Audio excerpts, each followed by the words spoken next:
Hello everyone. Today we will understand how to do this question by two different ways. One way is this is a trapezium. You can calculate the area of a trapezium by using the formula. If you don't know the formula for the trapezium, you can calculate the area of this particular shape by dividing this shape into two parts. So we will understand both the ways how to calculate the area. So the area of trapezium is 1 by 2 A plus B into H.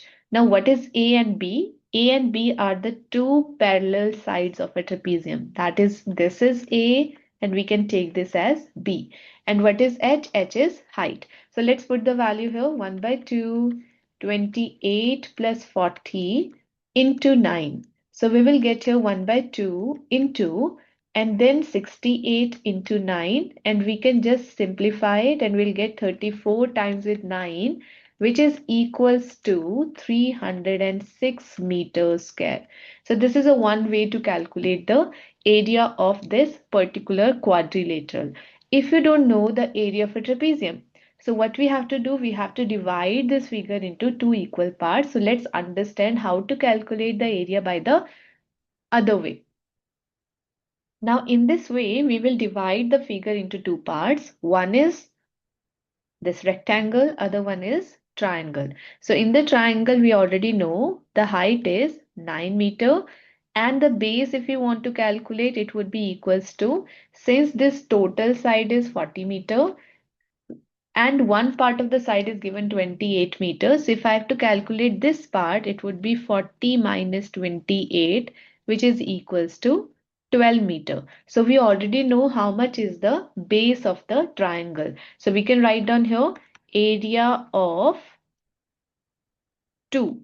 We already mentioned here which reason 2 is equals to 1 by 2 into B into H, which is equals to 1 by 2 into 12 into 9, and that would be equals to 54 meters square. Similarly, if I have to calculate the area of 1, which is a rectangle, that would be equals to 28 into 9, which is equals to 252 meter square.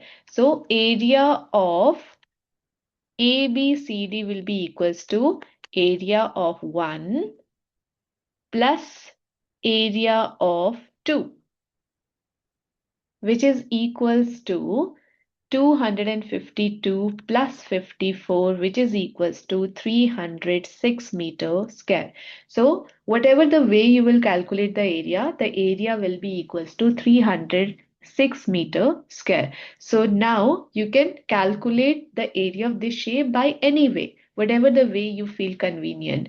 If you know the formula for trapezium, you can calculate the area directly from the area for trapezium formula. If you don't know the formula for the trapezium, you can use this way also, dividing the figure into two parts. One is a rectangle, other one is a triangle, and then we can calculate. So for such more questions, do subscribe to my channel, and if you like the video, hit the like button and share my channel link with your friends and family. Thanks for watching.